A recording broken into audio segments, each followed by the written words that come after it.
You're listening to The Pump Fake.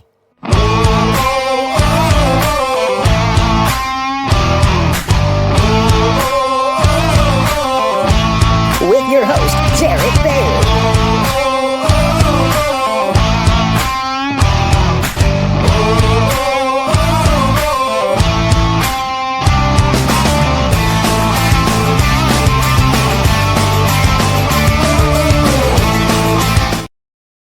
All right, everybody, welcome into the latest edition of The Pump Fake. Jarrett Bailey with you as always. Joining me today, my good friend from Sports Illustrated, Matt Verderame. Good to see you, buddy. How are you? What's going on? We were talking in the lobby. We share the same sentiment. The draft is, this is getting ridiculous how long we have to wait for this. Yes. Where, we have the Senior Bowl and the Combine. Once the Combine ends, I'm just like, all right, let's speed this shit up. Like, I'm ready for this to be done. The draft should happen at the Combine. Just, you know what? Like, give them all 48 hours to think about it, and then just have this speed round. The worst part about the draft is the longer the draft process goes, the dumber the takes get. Oh, yeah. And that includes me, by the way. Like, I notice my takes just getting noticeably dumber as the time goes on because you're like, well, I've given 100. Yeah. Right. And after a while, you start to go insane. You're like, well, wait a minute. What did I say about this guy? You're like, oh, yeah, no, I like that guy. And then you're like, well, and then 900 people try to talk you out of an opinion. And you're like, all right, well, maybe. And by the end of it, you got a kicker going third overall. Like, it's just, it's too long. Although, thank God it's not in May like it was for a couple. Yeah. Who was I talking to about that? I think I did some sort of radio spot and they brought up, remember that time they moved to May? I was like, yeah, that was disastrous. That was not fun at all. Thank God that's not happening anymore. Yeah, so we're gonna avoid that today. We're gonna do some over/under win total talk. I can't remember when these were put up, but they were put out somewhat recently, somewhere between free agency and now. And there's the ones that are like, all right, yeah, that makes sense. There's other ones where you're like, all right, that's a little bit of a stretch. So we're gonna talk about some of the big ones today. And give some of our thoughts. So let's start with the big fish. Buffalo, Philadelphia, Kansas City, and Baltimore, according to Vegas Insider, all have an over/under of 11.5. Of those four teams, if you had to pick one that was going to not reach that mark, who would it be? I was trying to go through my head. Kansas City, Buffalo, Baltimore, Detroit. Who are the other ones? Kansas City, Buffalo, Baltimore, Philadelphia. Oh, Philadelphia, not Detroit. Yeah. I think Philadelphia would probably be my pick. Just because, and maybe Baltimore because of the division that they play in. I don't think Cincinnati's going to beat Baltimore twice again. The Steelers usually split with them at minimum. And I don't have their schedule in front of me, but I know that I think they play Buffalo again this year. That's not going to be a gimme. They also play the Chiefs at Arrowhead. Yeah, I don't think they're going to win that game either. And they have question marks on the boundary opposite of Nate Wiggins. So there's things there that worry me about Baltimore a little bit. So I was trying to think, and I pulled it up. It takes me a minute to think. Mm-hmm. Baltimore's schedule is brutal without knowing the exact order of it, obviously, for another month or so. So their home games are not too bad. Obviously, the division games I won't go over. They play the Pats and the Jets at home. They should win those games. They play the Bears at home. They should win that game. They play the Lions at home. That's not easy. That's a toughie. They play the Rams at home. That's not easy. And they play the Texans at home, which may or may not be easy. Their road slate has to be the hardest road slate in the NFL. Cincinnati, Cleveland, Pittsburgh, Buffalo, Miami, and then Green Bay, Minnesota, Kansas City. Wow. I mean, they could play well in those 8 games and go 3-5. Yeah. So I guess I would say the schedule's harder for them. The Chiefs play the AFC South. That might be 4-0 right there. Yeah. The Bills division is a joke. They should go. I mean, I always hesitate to say 6-0, but like 5-1.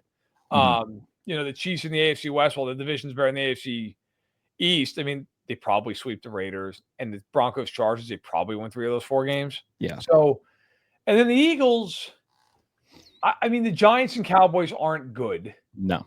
I'm trying to go off the top of my head the Eagles who they play, but I mean that obviously they have first place schedule. I know they've lost pieces. I get it, but they're still loaded. They're still the defensive Super Bowl champs. I mean, so they are home to Chicago, Detroit, and the Rams, just like Baltimore, ironically. Denver and the Raiders. Like, that's not terrible. I mean, the Rams and the Lions are tough. Those are things they should beat. Then the road games, Tampa, Green Bay, Kansas City, Minnesota, Buffalo, and the Chargers. Yeah, that's not great. Pretty tough. I would say it's Philly or Baltimore. I'll say Baltimore because their division's tougher. But if I had to bet, I would say one of those teams goes under. I think Buffalo and Kansas City are both going to go over. Yeah, I would agree for the reasons that you just pointed out. When it comes to Baltimore, personnel-wise, like, I thought that they'd be a little bit more active on the defensive side during free agency. They haven't really done anything at corner. They still have a needed edge as well. Yeah, their biggest acquisition was DeAndre Hopkins, who is going to be their third receiver maybe behind Bateman and Flowers. And again, like, Lamar's incredible and everything. Derrick Henry's still playing well, but I think we saw what their defense looked like for the vast majority of last year. And they luckily got bailed out because the Bengals got a little too weird at the end of a Thursday night game. And eventually they figured it out a little bit. But yeah, I think that those defensive issues, specifically at cornerback, opposite of Nate Wiggins, like that's a big hole right now for them. Yeah, it is, because Brandon Stevens went to the Jets and Humphrey's really just slot guy. Look, I mean, I think Baltimore's still really good. The problem with Baltimore for me is the same problem I've had with Baltimore for years, which is I just feel like I've seen this movie 100 times over. Yeah, they're going to run the ball a ton, and Lamar is going to be terrific in the regular season, and Harbaugh is going to, coach him to 12 wins. Can you believe they extended him? By the way, I was surprised by that. I'd extend him. I mean, would you? I think he's a great coach. I just think they're not losing in these games because of Harbaugh. They're losing because Lamar in the playoffs has been a train wreck. And I mean, that's just, look, I know people don't like to say that. I feel like it's almost taboo to say that. It's the truth. Lamar Jackson in these playoff games that they've lost has been awful. I mean, if you go look through the years, that game they lost to Tennessee during his first MVP season wasn't good. He was hideous in that game. And I know people look at the stats and go look at the total yards. Go watch the game. He was awful in that game. Okay. 2 years ago, the AFC title game against Kansas City. The game, I mean, you're in your building. Your defense holds the Chiefs under 20 points. And Lamar threw one of the worst picks you'll ever see in your life in the fourth quarter of that game. They end up falling short. He doesn't play well. I remember after that game, Justin Reed talking openly about the fact their game plan in that game was make him throw the football. And that was it. And then last year they go to Buffalo. And look, Buffalo's a damn good team, but they're favorites in that game. They were betting favorites in that game to win that game. And he goes up there and has a bad interception, a really bad fumble. And yes, Mark Andrews also killed them in that game. Sure. I mean, obviously, it's not just on Lamar, but the point is, if you're the quarterback, you get an outsized share of the blame and the credit. And I look at Lamar and say in the regular season, he's been unbelievable. He's great. But in the playoffs, it's been a whole nother story. I don't know that I'd pin that on Harbaugh. Now you want to say, look, the Kansas City game, they ran the ball 6 times. Yeah, that was a weird one, wasn't it? That's fine. You can get on him for that. That's fine. But I think Harbaugh is a very good coach. Like, my litmus test for this is the same thing I always say to you with Tomlin. If he got fired, how long is it till he gets another job? 30 minutes? Like, John Harbaugh would get another job instantly. So in that regard, I don't have the problem with them extending. That's a whole other conversation that you and I have had a billion times when it comes to Tomlin and everything. By the way, since you brought it up, the Steelers win total, as it is every year, over under is 8.5. So, I think they're going to hit it. They could put you or I out there at quarterback, and they'd somehow find a way to do it. So I think at this point, I'm waiting for Aaron to just announce it on draft day that he's going to be signing with the Steelers. He'll wait till the first overall pick's announced, so he can just feel Cam Ward shine. I thought he was going to do it during McAfee's thing in Pittsburgh. That made a lot of sense to me. Obviously, he didn't end up doing that. I was like annoyingly confident that that's what he was going to do. So I ended up looking like a jackass. But I expect him to be the guy. Do you expect anything different? No, I don't. I think that's probably what's going to end up happening. I think that's the general expectation around the league. Yeah, I think they're going to win more than 8.5 games. I think if Rodgers is there, I think they probably win 10 or 11 games. I mean, I think Look, if Rodgers is there, they can win a playoff game. Do I think they're better than Baltimore? No. Are they Right. better than Buffalo? No. Are they better than Kansas City? No. But could they be better than anybody else? Maybe. I mean, I don't think the AFC's that good, quite honestly. It's very top heavy. The top 3 teams are really, really good. I'd even go as far as to just, I mean, I'm sure pissed off anybody who's listening who's a Ravens fan. Look, the Bills and Chiefs are the best teams in the conference. Mm. And until somebody beats the Chiefs, they're the best team in the conference. Because the Chiefs have dog-walked everybody in the AFC playoffs now for half a decade. Like, I mean, but I think, could Pittsburgh win 10 games, 11 games, get in the playoffs and beat a team like Houston? Yeah. Yeah, I think they could. So, yeah, I would take the over. I actually think if they have Rodgers, I think they hit the over by, I don't know, a game and a half, maybe even more.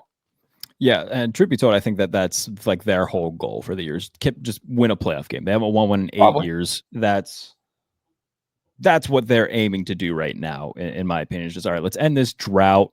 Let's bring Rodgers in for a year as, a hired gun, try to end this drought, draft a quarterback in 26 to hopefully be the future, and then go from there. Me and Damashek seem to have are the only people who share the opinion, apparently, that they should trade TJ Watt, and everybody else gets butthurt about it. I wrote an entire column about that right after they lost to the Ravens. Oh, there you go. Yeah, you're right. I did read that. Yes. I wrote that they should trade him and Pickens. Yeah. I think they trade Pickens, though, and everybody gets mad about that, too, because there's like this cult in Pittsburgh who loves George Pickens, and I don't, hate George, but like the on-field, the Steelers really know how to pick them when it comes to receivers, is the moral of this story, where Pickens and DK Metcalf are basically the exact same receiver. They're kind of redundant of one another. They extended Metcalf right away. They're not going to extend Pickens. If you can send him to a team like the Chargers, get a 3rd round pick for him, maybe you do it. And with Watt, like, he's 30. He's coming off one of his worst seasons, probably his worst since his rookie year in terms of a full season. He's 30 years old. You didn't win a playoff game with him. I don't see a reason to pay him $40+ million a year. I agree. I wouldn't pay him. Yeah. I don't, I think sometimes it's hard to walk away from a guy who's been a great player for a long time. Sure. I mean, that's always hard to do, but sometimes you're better off doing that and finding the guy who's 80% of the player for 20% of the cost than signing that guy. And then that guy turns out to be 60% of the player he was anyway for 100% of the cost.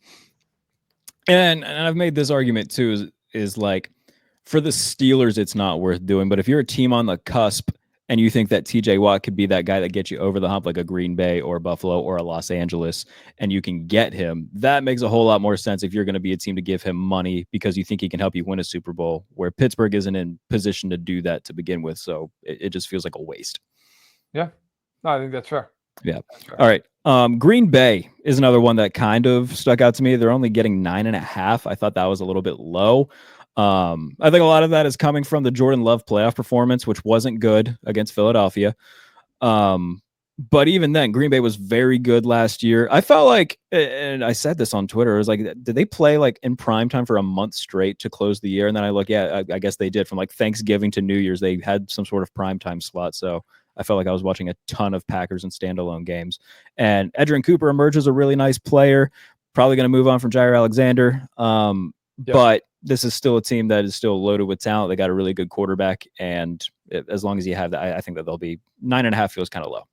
I'm a big Matt LaFleur fan. Yeah. I'm going to take the under. Oh. The under. Okay. I just, that division's brutal. Like, they could be good and go 9-8. Like, I think Minnesota's the most underrated team going to this year. I just have questions about what their quarterback situation is going to be. Why? But if he's good, man, that team can win the Super Bowl. Sure. The team's stacked all over the place. And if there's anybody in the league who's going to coach that kid and get him good immediately, it's O'Connell. Yeah, Kevin O'Connell has emerged as one of the better quarterback whisperers in the game. So that's Kevin O'Connell turned Sam Darnold into Kurt Warner. Like, I mean, it's crazy. I think the Lions are better than the Packers. Here's the problem I have with the Packers. The Packers last year played the Lions, the Vikings, and the Eagles 6 times. They lost all 6 games. Okay, that's fair. They don't believe it was good.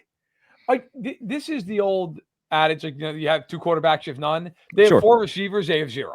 Yeah. Like, none of these guys are number 1 receivers. And I've talked to Matt about this. Like, we've had discussions on the record about this where he said, we really think it's hard to deal with defensively because you never know who could have 100 yards, who could. Here's the problem. You don't have a guy on 3rd and 8th. You're like, we're going to that guy. Mhm. You don't have that guy. The Bills don't have great receivers, but on 3rd and 8th, they can go to Khalil Shakir. Mhm. The Chiefs don't have Jamar Chase, but they can go to Rashee Rice on 3rd and 8. And that guy's probably going to get it, or even Worthy the back half of the year. Like, the Eagles have Brown and obviously Smith. The Lions have Amon-Ra St. Brown. On and on and on. The Vikings have, of course, Jefferson. Who's that guy in the Packers? Jaden Reed? Like, I like Jaden Reed, but he's not any of those guys I just mentioned. Maybe you don't say he's as good as Xavier Worthy, fine. But, like, he's not any of the other guys.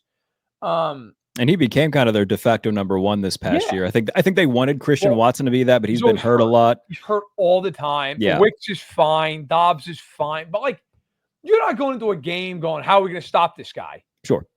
So that's the problem I have. Jacobs was very good last year. Does he do it again? I don't know. The offensive line is good, not great. Jordan Morgan was a disaster when he was healthy last year. Is he better this year? We'll see. I think the division's tough, man. If you put him in the NFC South, I take the over all day. Yeah. Give me 9 wins for the Packers, and they're borderline playoff team. I think that maybe I just have a little bit more of a belief in Green Bay, and I think that Detroit's going to take a step back because losing Ben Johnson, losing Aaron Glenn, that's obviously not nothing. What are they said? I think they're at 10.5. Do you think that they meet that, go over under that? What's your thought on Detroit? I like them for the over. I still think they're really, really good. Look, I mean, I get it. They lost a coordinator, and that matters because Campbell is not an offensive or defensive guru. No, he's a Madden guy. He's a motivational guy. He's tight. Yeah, he's like a tight ends coach and all that stuff. Like, it's totally different. I think that matters. I also think that team won 15 games last year and is missing half its team. Yeah, that's fair. I mean, that team is loaded. You've got a great front defensively if they're healthy, which is an if in McNeil and with Aiden Hutchinson. DJ Reader. They do need another edge rusher. I think they probably go after that in the first round of the draft. Defensively in the secondary, they've got Branch. They've got Arnold. They brought in Rakestraw last year as a 2nd-round pick. I mean, I think they're still really talented. Defensively, I think they might take a step back a little bit without Glenn, but I still just signed DJ Reed too to replace Carlton Davis. That's right. Yes, DJ Reed, who I like a lot. Actually, I think it's one of the better number 2 corners in the league. And then offensively, listen, that line is still great. Mm-hmm. Goff is good. He's not great, but he's good. They've got a great running back tandem. And then you've got St. Brown. You got Williams. I like Tim Patrick as a 3rd receiver. You've got Laporta. I mean, that team, even if they don't win 15 games against, that's pretty tough to do. Yeah. Even if they're 12-5, they're still hitting the over. So I would take the over. I think that's a team that I believe in to win 12 games. Yeah, that's fair. I think Detroit's still going to be, I mean, at minimum, like a threat to make the playoffs. That's not going to be a case where they go like 7-10.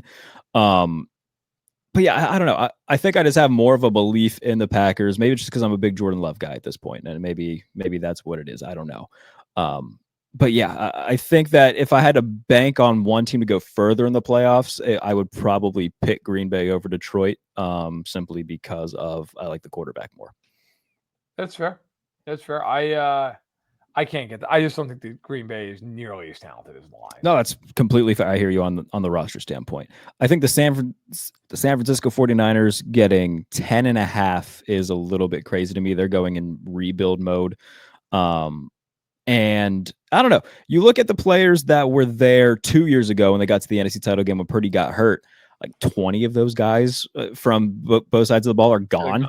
It's just a complete overhaul. So, and nothing against Kyle Shanahan, but I just don't see them being that good. I don't understand why their win total isn't like 8. I don't either. What? Why? I mean, Purdy last year threw 20 touchdowns and 12 picks. Yeah. Why is he going to suddenly be all this, all what he was 2 years ago when he had a lot better talent around him? Ayuk's coming off a torn ACL. Yeah. Kittle is in his 30s. McCaffrey's always hurt, and he's 29 years old. You have Trent Williams, and the rest of that offensive line is questions galore. Like I like Pooney, yeah. I like him, but man, there's a lot. I don't love right tackle. So the interior without Banks is questionable as a whole. They lost Mitchell and Mason as running back depth. So if McCaffrey gets hurt, I don't know who you're turning to. You could argue, hey, that system, they'll figure it out, whatever. But, I mean, they lost those guys. Debo, I don't think is a massive loss. But the problem is, it's not so much Debo as one guy. It's everybody else. Yeah. It's okay. So yeah, sure. Okay, he's gone. Maybe he's older. He's over the hill. But Ayuk is not 100%. Is Ricky Pearsall ready to step in and be that guy? Is Juwan like if it's Ricky Pearsall, Juwan Jennings, and Demarcus Robinson? I don't know.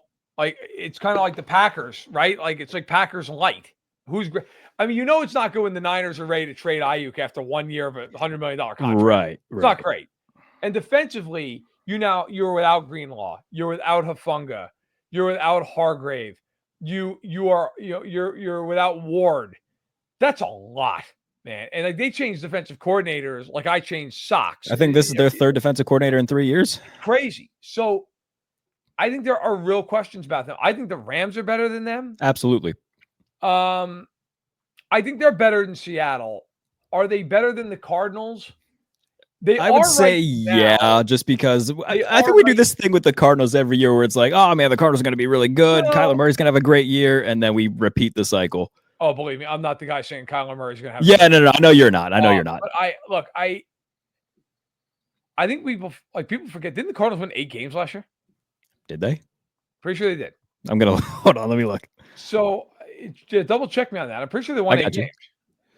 Let's see. NFC West standings. The Cardinals. If this loads, this is really good audio for everybody listening. Pretty sure they won 8 games. The Arizona Cardinals won 8 games. Yeah. So like if the Cardinals if the Cardinals have a really good draft, they could conceivably be better than the 49ers. Okay, that's fair. I don't know that I would pick them to be, yeah, but they could be. And I don't know. To me, the Niners are an 8-win team, 7-win team. Even if they supersede that and they win 9, they're still under. So I would take the under.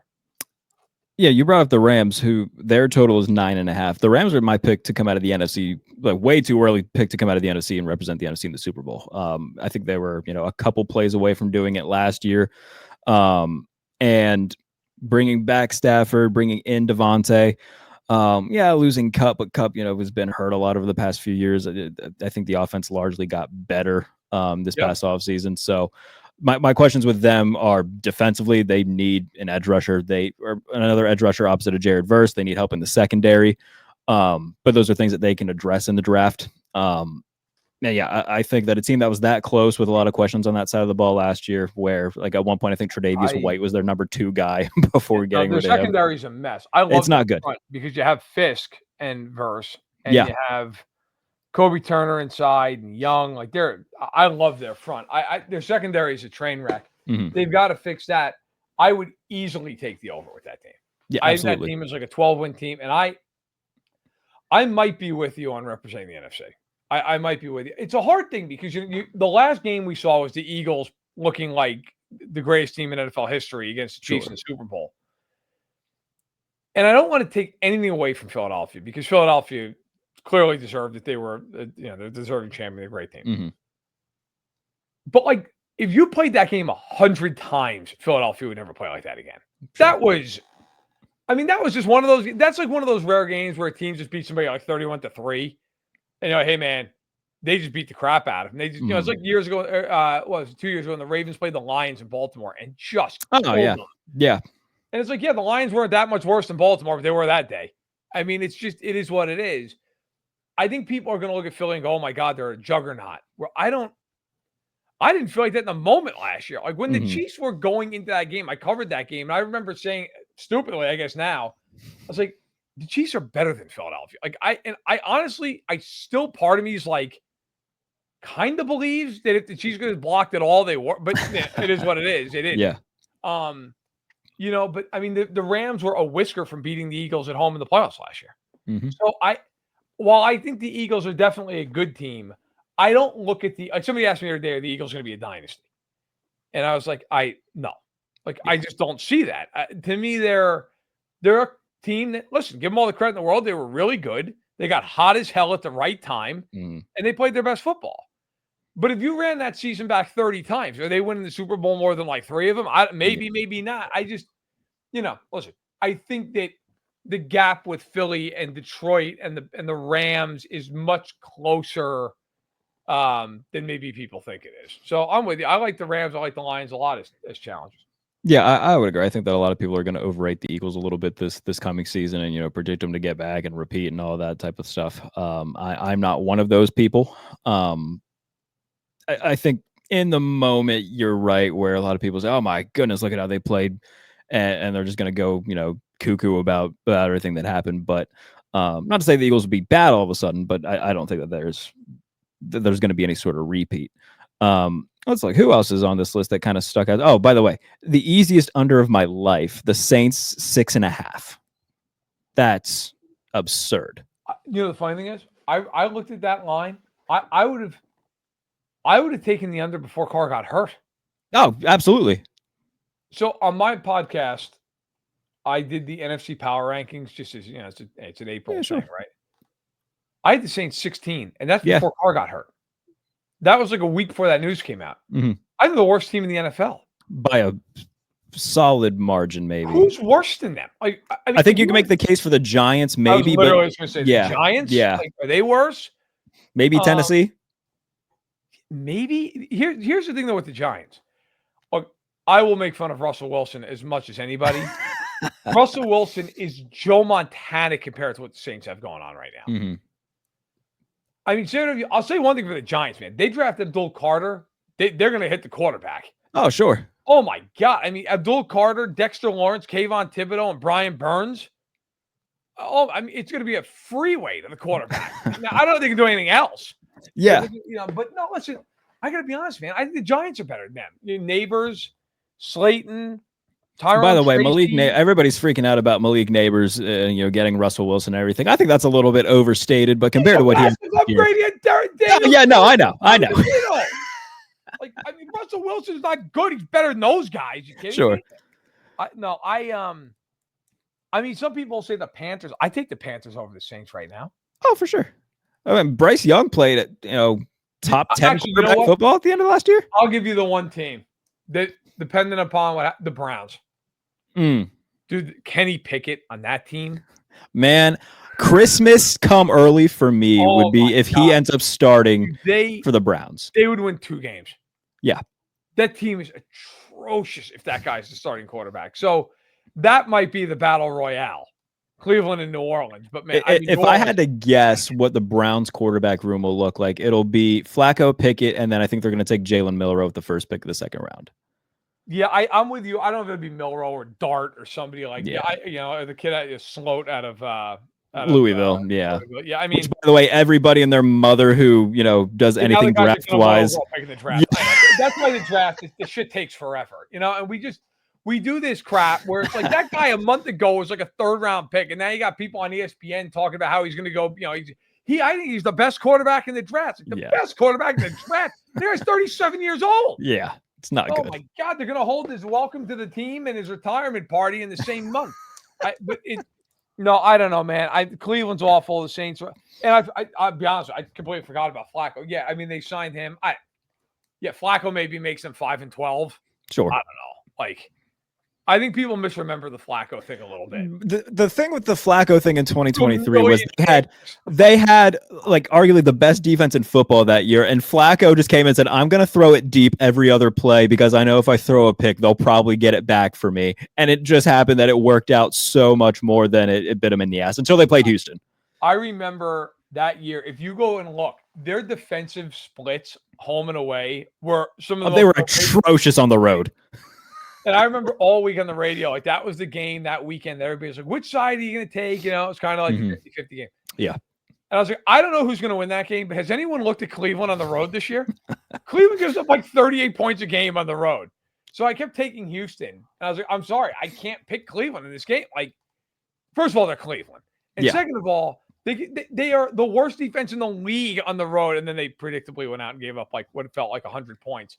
Granted, 2 of those were pick sixes. I was about to say, Flacco wasn't helping their case. Yeah. I mean, there was one play in that game, I think it was Jordan Aikens, tight end, caught a swing pass and went like 70 yards untouched with it. Like, nobody guarded that entire side of the field. I remember like this game's over. So, I think the Browns, the Saints. Yeah. That's got to be I don't want to rule out the Jets. Yeah, I mean, I don't I'm a Justin Fields guy, but like, I don't know how that's going to turn out. No, it's not good. It's not good. Hey, a lot of people are very much $20 million guaranteed for Justin Fields. It's a lot of money. Or is it more? I think it might have been 30. Maybe I'm wrong because I think it was 20 per year. Too much. Whatever it is. I think it was actually 30. It was 22 for 40 and like 30 million guaranteed. I don't know. Like, what are we doing? Yeah. Did anyone watch Justin Fields the first 4 years of his career? The guy's literally going to his third team in as many seasons. He's athletic. It's great. Yeah. Awesome. Yeah. That's great. So, I mean, I can name a million guys who are athletic. Like, you know, I feel like, not that they're the same player, because they're certainly not, but like that was the argument with Terrell Pryor coming out of Ohio State. Oh, God. Like, tell you what, athleticism for days. And it's like, yeah, it's great. He can't play. Like, Justin Fields is better than Terrell Pryor. Oh, sure. Same argument of like, well, he's super athletic. Okay. I mean, so is Taysom Hill. Oh, God. I remember Terrell Pryor's rookie year. The Steelers went to Oakland to play the Raiders, and he ran like 95 yards for a touchdown. Yeah, untouched. Yeah, untouched. Yeah. That was a great year for the Steelers. Good job. Way to play defense. Yeah. Amazing. Speaking of the Raiders, 6.5. Pete Carroll, Geno Smith. What do you think of them? All right. Look, Geno Smith makes them better because that quarterback situation last year was a mess. Right. Pete Carroll's an actual head coach. Antonio Pierce, I'm not sure, should be coaching a JUCO team. So they're much better at the two most important positions in the sport. The problem is like everything else. You have, offensively speaking, who is like Brock Bowers is awesome. Yeah. There's nobody else. Yeah, I think they have is Jacoby Myers still there? I think he's their top receiver. So receiver. They have nobody else. Defensively, you'll love Crosby. Yeah. And we'll see with Wilkins and Kuntz, can they bounce back? They're both coming back off some lower body injuries. But man, that back seven is just Spillane's gone, Hobbs is gone, Diablo's gone. It's like, are they going to be able to beat good teams? And in that division, you've got the Chiefs twice. Look, I don't know what Denver is, but they're better than the Raiders. Yeah. Like the Raiders might not score against Denver. And then the Chargers game, that's a battle royale of teams with no weapons. By the way, I can't wait for the Chargers to draft the Michigan tight end in the first round while Justin Herbert's sitting in the corner somewhere with his eye twitching. Absolutely. You said 6.5 is the total?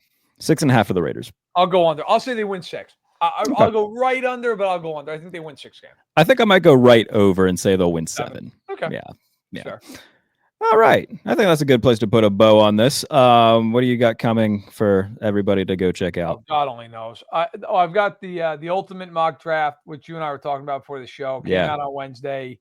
Check it out. I tweeted about it. It's also on SI.com. Basically, look, I went 32 picks for each round, so 224. That's good. Every player in NFL history from 1967 on when the draft was put together. Just living the dream. So I like, for an example, Tom Brady's pick number 199 because that's where he was selected. Sure. So like, who's the best player ever taken at every single pick? That is what we're driving at. It was a lot of fun. Took about a month. And then after that, during the draft, I mean, like everyone else on earth, grades.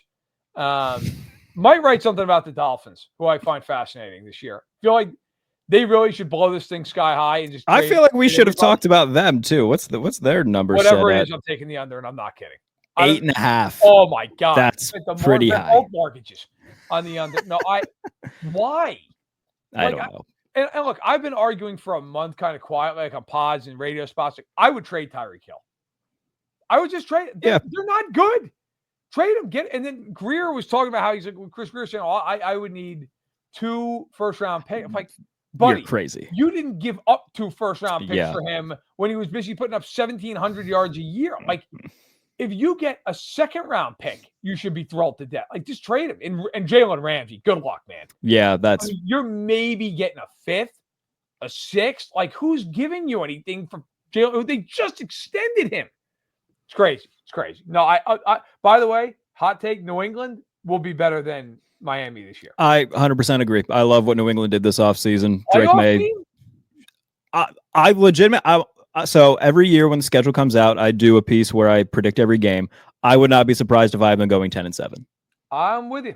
I might, if I had to see it right now, I think it's like, look, the Kansas City, Baltimore, Buffalo. Okay. Yeah. Houston, I feel like, is going to win that division by default. The division just is not good. As a guy who loves Trevor Lawrence, I want to give Jacksonville a little bit of a fighter's chance, but we'll see. I wouldn't. And then like Cincinnati, I feel like just maybe scores its way to 10 wins. Yeah. And then there's Pittsburgh. And then there's like New England and Denver and the Chargers. I feel like those 9 teams are going to battle it out for 7 spots. So I wouldn't be surprised if they're the 7 seed and we get like a very fun wild card matchup between them and Baltimore, and they give the Ravens hell. that would be if Vrabel just screaming on the sideline. Oh my God! He's the one who beat him in 2019. Yeah. Oh man, you just wrote the storyline right there. Yeah, that's great. Absolutely, I'm in for it. I want Pittsburgh to play Buffalo, so your head has to explode in the wild card. Oh man, no, here's the thing: when they did that a few years ago, it was Rudolph playing quarterback. I was like, bro, the Steelers are going to lose, and I'm fine with it. I want Allen to go win a Super Bowl, and obviously, I'm still waiting for that. Yeah. It's the Chiefs, man. This is pesky. No, they are, and I'm still going to hope for it. I was the resident Josh Allen stan here. By the way, I did something today where I put out a mock draft, and I keep saying that they should trade TJ, and we talked about that already. Oh, Steelers fans are ripping me apart for it. Oh, they don't want to see it. Good. No, you're right, though. You're right. Hang in there. Yeah, so we'll see. It's the right call. They should trade. It is the right call. It is the right call. From me, we've got in around a month's time, the top 30 quarterbacks of the Super Bowl era panel. You sent me your quarterbacks. I'm excited to put all that together. Yeah. Try to get a few quotes from a few different players who played with a lot of these quarterbacks. So it's going to be a fun piece. I'm very excited to see it come together. So, I mean, there's a lot of heavy hitters on the panel. Matt's on it. Greg Rosenthal, Dan Hansis, Mark Sessler, Doug Farrar, Mike Tanier. Just a lot of really well-respected people in the world of football. So that'll be coming in the coming weeks. Top 30 quarterbacks of the Super Bowl era. Very excited about that. So if you're watching this on YouTube, be sure to subscribe. If you're listening as a podcast, leave a review. Appreciate everybody for tuning in. See you next week for draft stuff. Can't wait for it to be done. Catch you then. It's the Pump Fake.